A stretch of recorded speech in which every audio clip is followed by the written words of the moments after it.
But we must remember, in a time such as this, we are not the crazy ones, New York City. We are not the outlandish ones, New York City. Throughout Donald Trump's entire administration, the corporate media has been running cover for him. They have been helping Donald Trump hide his biggest failures and his biggest struggle. And his biggest struggle is the fact that his brain doesn't work anymore.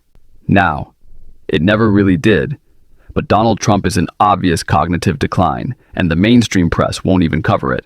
But as much as Elon Musk changed the algorithm, or no matter what Larry Ellison buys up, whether it be CBS or CNN, next, the person bringing the most attention to Donald Trump's cognitive failure isn't the press. It is Donald Trump, who not only shows us every day that his brain is made of pudding, but he also just admitted to it. He admitted that Carolyn Lewis has been lying this whole time about Donald Trump's actual cognitive state and how worried the doctors around him are. And he did it in a ridiculous, weird meltdown on Air Force One that we are going to get into. But before we do, if I could quickly ask you to leave a like on this video. And if you haven't already, and you enjoy our channel, hit that subscribe button because it goes a long way in supporting our work. Now, before we get into how Trump literally admitted that Carolyn Leavitt has been lying about his health and the real problems we should all know about, I want to start where he did, talking about the future.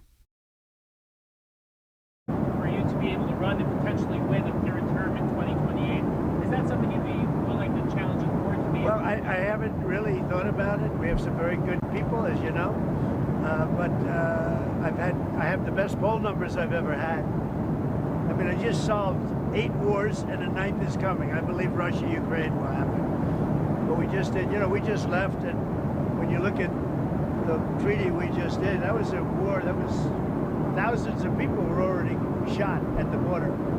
And when you look at what we just did, it was pretty amazing. Pretty amazing. We got a lot of good credit. And I really have to thank Malaysia for that, because they really, the Prime Minister and everybody really helped get the two countries together. But it was quite a great peace treaty. But that was one of 8, and makes me feel good. I mean, it's millions of people that we saved. I saved the lives of millions of people. That's what. The idea of Donald Trump running for a third term on its own is terrifying. It is. It is very deeply troubling in a time in which we have grown so numb to all the law-breaking that happens in this administration every single day. Anyone entertaining this and acting like, oh, Donald Trump's just joking about it, is doing a tremendous disservice. We need to call this out for what it is and actually take stock that this is what he wants to do. We should not treat it like a joke. We need to respond seriously to it. But this isn't just scary because it's scary. It's scary because who's actually running things? It's Stephen Miller. It's Russ Vought. It's the worst people we have ever seen in our government taking advantage of the fact that, again, Donald Trump is in cognitive decline. Sure, he's the one spewing the bile. He is the ugly orange face of this administration. But no, it is everybody else behind the scenes actually running things. Donald Trump only acts when it's on his angry impulses, like when he was talking about tariffs in the Reagan ad that has him so furious. Tariffs, can you walk through when you expect those to take effect, and can I ask why? We're gonna let them know. Ronald Reagan loved tariffs. He used them sparingly, which he probably would make a mistake. He made a mistake in that. And again, I was the biggest fan of Ronald Reagan, but on finance, on trade, it wasn't his strong suit. But he liked tariffs, and they totally changed that to say that he didn't, because they're catering to the Supreme Court.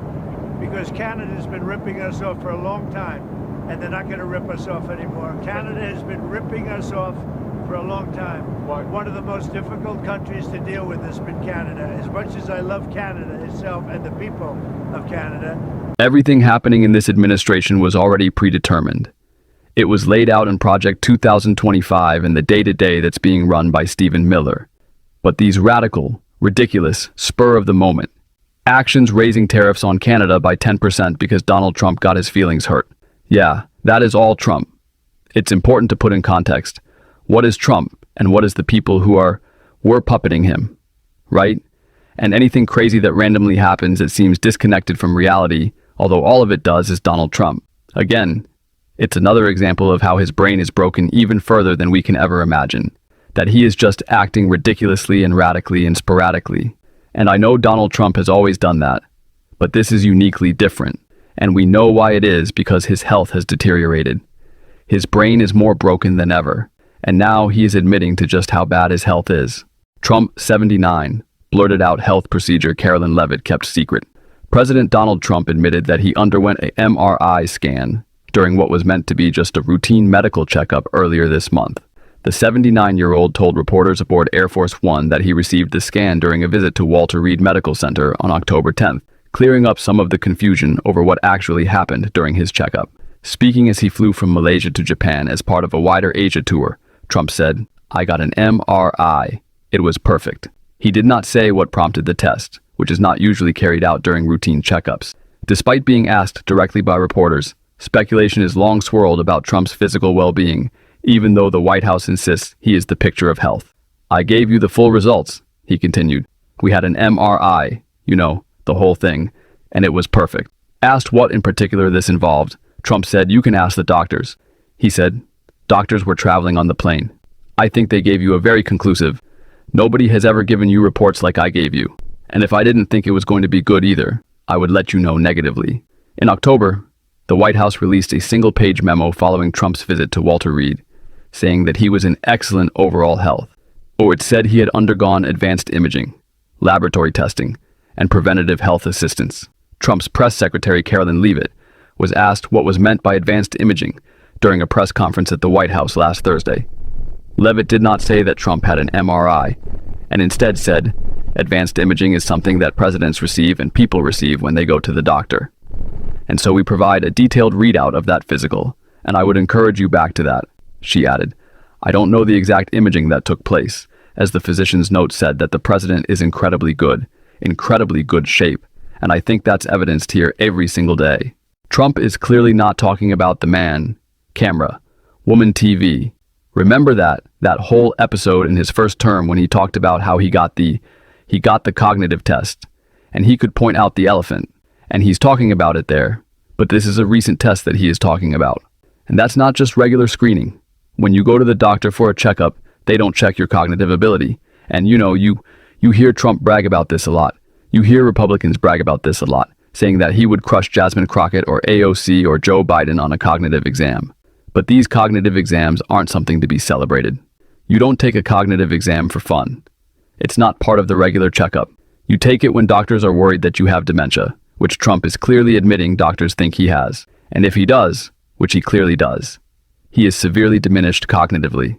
Why would they tell us they wouldn't? Do we really think that the administration covering up the Epstein files would let us know that Donald Trump, who now wants to run for a third term, isn't even mentally capable enough to do this one? He certainly wasn't for the first. Why would they tell us that? I don't know. I have no idea why they would. They wouldn't. And so we really at this point should just assume the worst about Donald Trump's health and say a little prayer. I'm not going to say specifically what, because if I do, Kash Patel is going to bust down that door and take me away. Won't be surprised by that, but it's this obsession that he's had lately with IQ that really tips me off to it.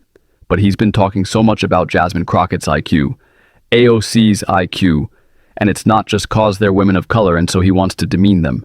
I do think he has thought more about his mortality and his diminished cognitive abilities. And I'm sure that especially triggers him when you hear AOC saying something like this.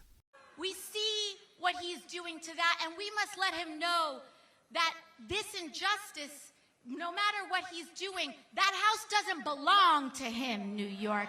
It belongs to us. It belongs to the people of this country.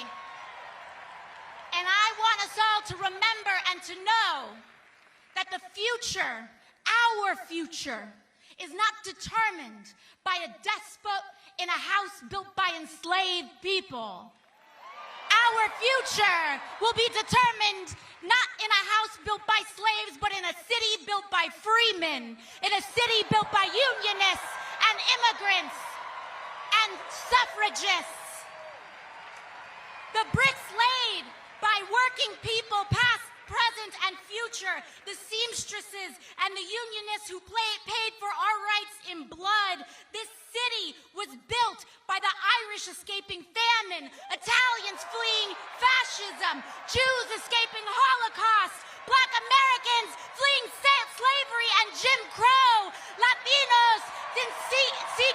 better life. I, of course, believe that if you don't learn from history, and you don't study it, and you don't care about it, and you don't understand it, of course, you're going to repeat it.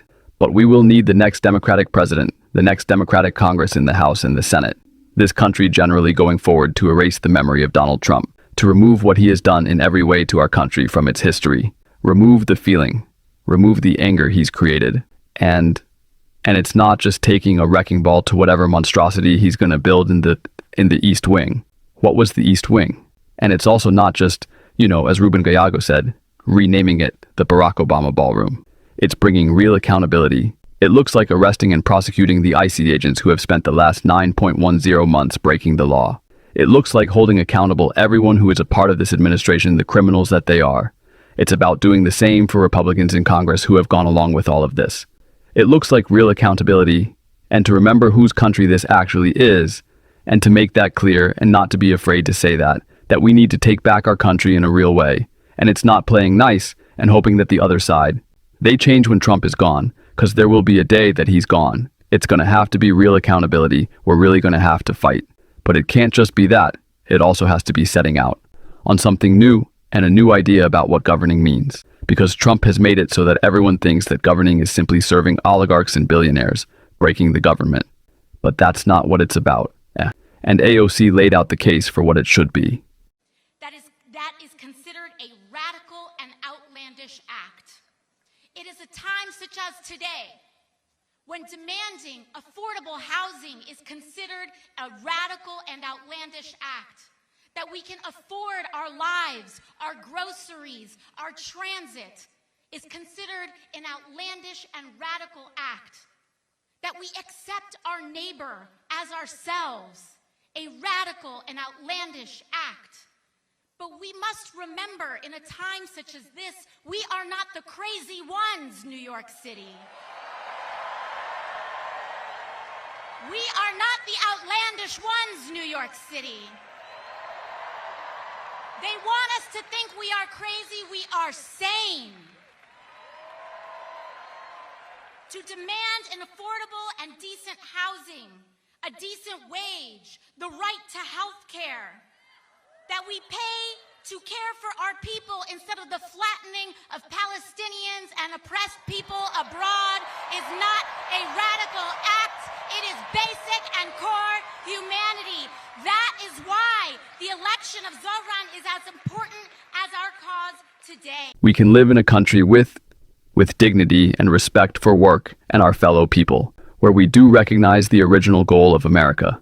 And of course, AOC was speaking at a rally for Zohran Mamdani, who has faced just disgusting levels of largely excused Islamophobia which we see in our country. And I think that we don't just respond to those people anymore by saying that they're racist. They are, but pointing out that they don't get what America is about, and America is not for them. It's not for the racist. It's not for the bigots. It's for those who do embrace multiculturalism, those who do embrace every background, and those who want dignity in our country. And that is a way forward. That's what we're going to talk about on this show. If you want to support that, as always, you can hit that subscribe button, leave a like on this video. If you stuck around at the end, drop a blue heart in the comments. Keep on fighting. Don't let them silence you. Until next time, I'll see you soon.